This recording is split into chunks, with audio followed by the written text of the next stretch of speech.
Welcome back to Prepare for the Unexpected. Today we are talking with Jennifer Park about the downplaying of business continuity management. Jennifer, great first segment, lots of good information and points there.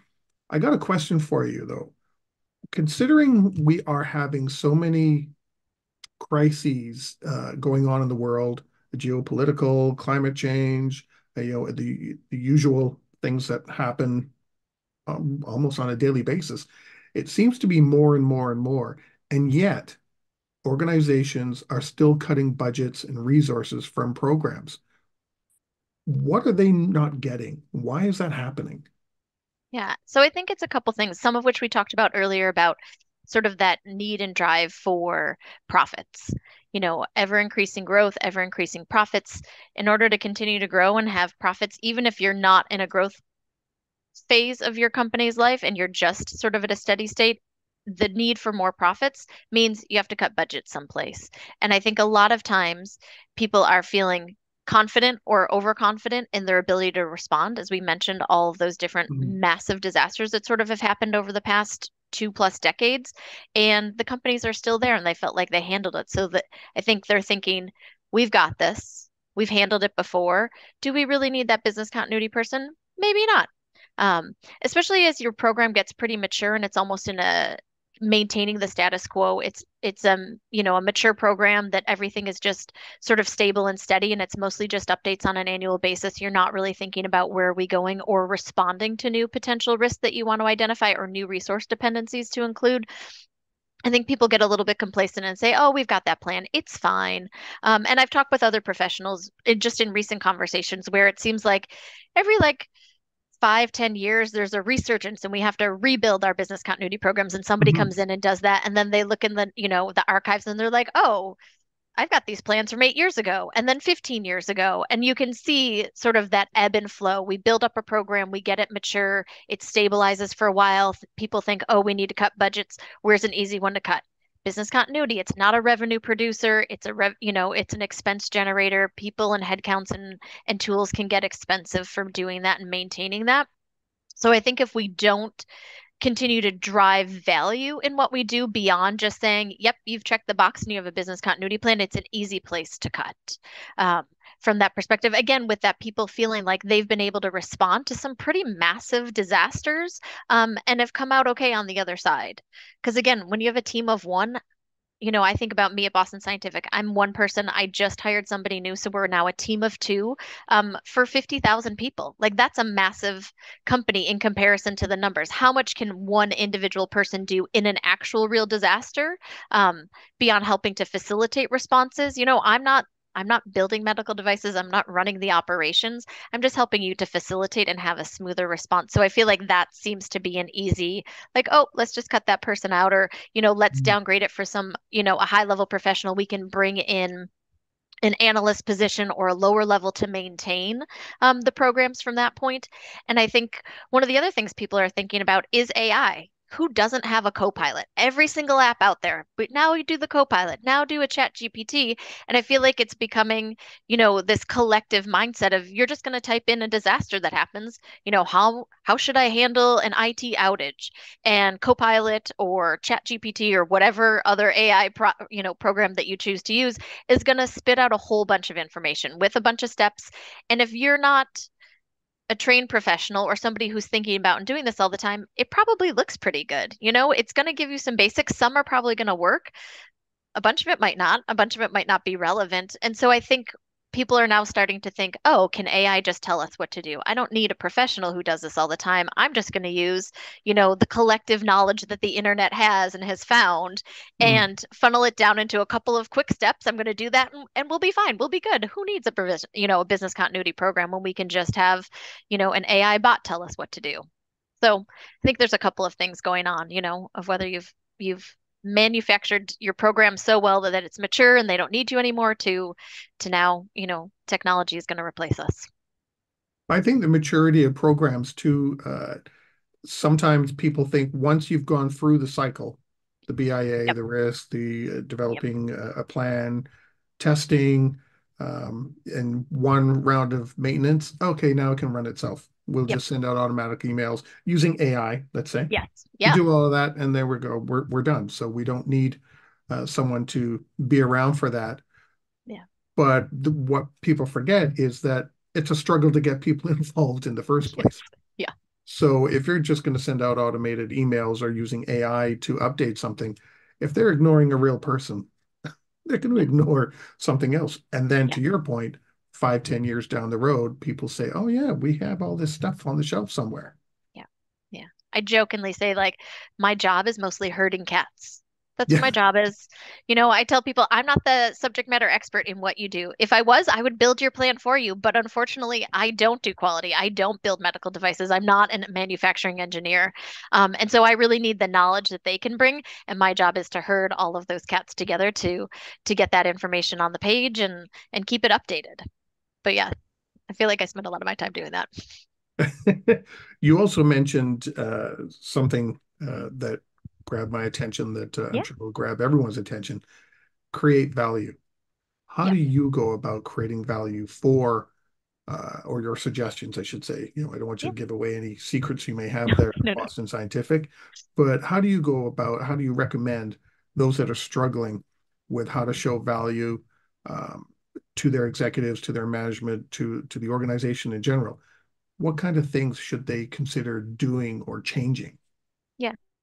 So I think some of it is thinking about the data set that we have. As we talked earlier, we're one of the few people that talks to everybody in a company. You get that full scope and understanding of not only what do we do, but what does it take to run those business units? What does it take to run those departments? And what are they dependent upon? And so I think by having A, that oversight of everything, and B, being able to bring all that data together gives you an amazing foundation to go to leadership, to go to department heads and say, what are you concerned about? What do you want to know about? We recently had from the supply chain resiliency part was doing a presentation with our GM VPs. So we're an organization. I don't think it's super secret. We have lots of manufacturing sites, multiple manufacturing sites roll up to one person who oversees it, standard hierarchy of rolling up. And one part of that conversation came about people who are single points of failure. And I was like, we're on it. It's part of our business continuity plan ask this year. That's where we're actually reaching out and asking those questions. And so by being able to say that was a concern that he had, I have the data, and then to be able to take that data and create reports, generate information for them to say, yes, your site has these people who are single points of failure impacting these departments. Are they all super high important departments? Maybe. Maybe not. Maybe it's an HR person that's been there a really long time that has a knowledge base. Is that something that they would consider, something to escalate to? Maybe, maybe not. But you having that information and that data set really lets you dive in and provide that information to answer those questions. So I think that's one where it just comes up naturally as part of the conversation. The other one that I really love is to partner with IT. I think IT Hmm. sometimes gets a bad rep, but they, at least from my I've heard experience, it. at least the past couple times, they really appreciate it because I, again, talk to all the business. I understand what they're using those applications for, how they're using them, and being able to bring that collective data set together is really important because IT is just thinking about how do I recover an application. They're not thinking about who are the 10, 20, 50 different departments that are being impacted by that outage. And understanding the value and importance of that application to the business is, I think, something that business continuity can really bring in. We act as the liaison between the business and some of our partners that are dependent upon those resources. Yeah, So I really liked that. partnering with IT is important. Yeah. I've had a conversation in the last couple of weeks with a client, and uh, the business was under the impression that anything happens, let's say they lost their data center or whatever, they still have their 4 hours to get XYZ application up and running, and all their users will be logged in and tickety boo, and off they go. Yep. And I turned around and said, well, wait a minute. If you lose your data center, the way things are set up right now, IT has to first rebuild servers, get everything set up, make sure everything's working, Yep. power supplies, the site is even ready for them to go in. Yep. They've got to check to make sure they've got security access to go to this alternate site that they have. It's theirs. I said, but Yep. currently they don't have access. That has to all happen. When do you think your 4 hours is starting? Because they have to get the infrastructure up and running first, Yeah. which is going to take them a few hours. Yeah. And everyone's face was just, what? Yeah. I said, Yeah. your 4 hours are great. I said, when it comes to business as usual type things, Yeah. but that's not really the nicest way of saying it, but you have an incident. Yeah. Incident management help desk will look after it. They have the 4 hour RTO to look into it. Yeah.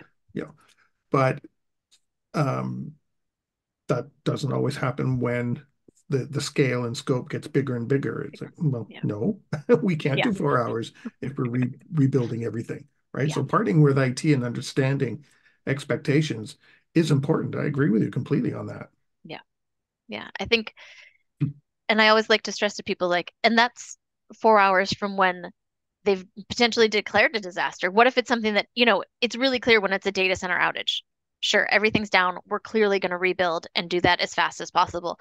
But what if it's just something that it's a decision, do we turn on DR or not? Do we switch over a Mhm. couple applications to that? How long is it going to take for that business decision to be made, for IT to make that decision to start? And then it even takes more. So I usually try and always say, like, if you're thinking about IT in a big actual incident, like add on probably a good 8 hours. By the time leadership is, brought abreast of the situation, we understand what the capabilities are, what it's going to impact, and then they're making those business decisions of making that move. It's a big decision to move to DR a lot of times. It's not an easy switchback when the disaster is sort of over. And so people really think carefully and hard before they turn that switch. And so I think one of the later points we're going to talk about is those business expectations. I told Mhm. you that that's what I wanted. Great. Great that you told me. I'm just business continuity. Did you tell IT? Have you talked to anybody there to understand? Again, are we testing what's reality? IT again might have okay, in an ideal world, we'll be back up in 4 hours. Great. Again, that's a nice situation. What is if it's a greater and a larger scale disaster? How many more hours are we going to add to that? And then how are we then thinking, okay, big picture is instead of 4 hours, maybe it's now 8 hours. You might have requested it back in 2 hours. That's nowhere close to reality. So what are you going to do about it? And how can you drive changes in IT if it needs to be different? I think sometimes the RTOs and RPOs and MAUs and all these other Yeah. different words that are out there, Yeah. you know, uh, and acronyms, people look at it as there's one number that means everything is going to happen within Yep. we'll use the same 4 hours again, Yeah. the same 4 hours or 8 hours, and it's like, yeah, that's great if everyone's in the office, everyone is available, you've called the Yep. help desk, they've assigned a ticket, the person come to your desk and fix it, or walk into the server room or whatever the Yep. case may be and fix Yep. it. They've got 4 hours. It's totally different on a Saturday afternoon in the middle of the summer when people are out on the lake fishing, swimming, they're out grocery Yep. shopping. You have that incident and you're trying to Yep. get a hold of everybody and pull them all in. Well, that same 4 hours does not apply. Yep. And especially if you're in a business where, and you've mentioned you've got multiple locations, so you've got different locations around the world. Half of your company may not even be impacted. They're all sleeping. So they don't care. Yep. Is it really a disaster for them? No. As long as it's working when they get up in 12 hours, Yeah. that's fine. Yeah. But somebody else, it is a disaster. Mhm. So where does that, how do you measure that impact, that RTO, where it really matters and means something? Yeah. It's really different because depending on where you are, when it happens, RTOs are either yes, that works, or no, it doesn't. Yeah. So I like to think about it, and I like to frame it with my business a couple ways. One is I always frame it when they say it that it's your business requested RTO. I like to always, Yeah. it's your request. It's not reality. It's not what's guaranteed by IT. It's just your request. So I think, language matters. And when we keep stressing business requested, it slowly is trickling to the back of their brain of thinking, like, oh, yeah, that's my request. I don't necessarily, that doesn't necessarily match up with reality. And so then I think about how do we have a process in place to number one, to take that business request and communicate it with IT. Because so far, they don't seem to talk too much to understand what that request is and then what IT reality is. So I think about, again, pulling that data and that foundation of what business continuity has and providing that value to IT to say, hey, I actually know what the business wants. This is what they think they need from their perspective. And Mhm. so I work closely with sharing that data with IT. And then the next step for me is if it doesn't align, What are we going to do about it? And what is that process? Because I feel like sometimes that also is where, um, the rubber sort of doesn't meet the road. Great. Now IT knows it. What are they doing about it? I jokingly talk with IT partners and they're like, I don't have a secret bucket of money under my desk to like pay for all these improvements and on all the technology that's going to bring down those RTOs. And so the business really has to, again, prioritize and say, what's our real priority? Is our priority this application or is our priority on growth? Is our priority on something else?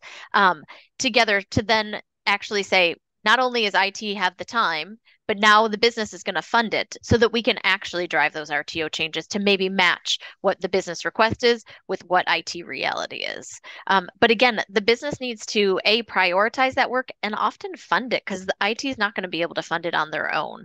Mm-hmm. And then that's where I also think that business continuity data can be really powerful because you can say, you know what? Division A thinks it's really important and they have this RTO. But you know what? Here's five other groups that are actually using that application. They might not need it in exactly the same time, but pretty close. Can you collectively pool your funds and your budget together and pay for that? It make it much more palatable and less of a budget hit Mm-hmm. when it's spread across multiple departments working together to fund those IT projects. And so again, you and business continuity, knowing everybody who's using it and the criticality of it to those business partners is really what's going to help drive making it much more affordable for people. So I think that's another way where you're using that business continuity data, supporting your business partners, supporting your IT in a partnership way that really can drive value. At Hanover, I used to say, okay, we have our business requested RTOs, we have our IT RTOs. When they didn't align, I would say to the leader and say, this is how far off you are. We used to do color math. If it was green, you're good. If it was yellow, it's iffy. If it was red, that's all you needed to look at. You didn't need to look at numbers. You just had to look at colors to say, okay, it's bad. And I would say to them, okay, these three applications are showing not good. Which ones do you care about?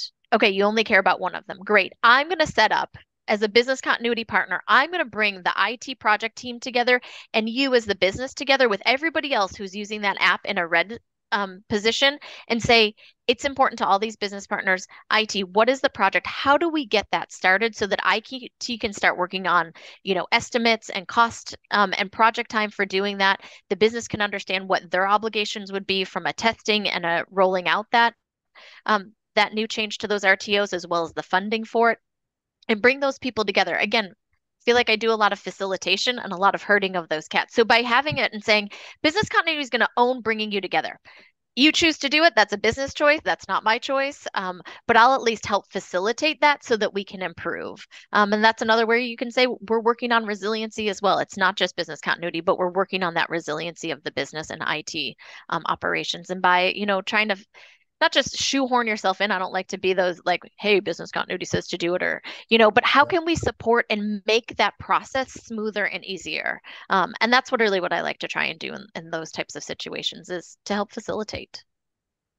And on that note, we've come to our second segment. We are talking with Jennifer Park today on the topic of the downplaying of business continuity management, and we will be right back. If you liked that video, thumbs up. If you didn't like that video, thumbs down. But leave me a message and let me know your thoughts. Of course, don't forget to subscribe. And in the meantime, stay prepared, everybody.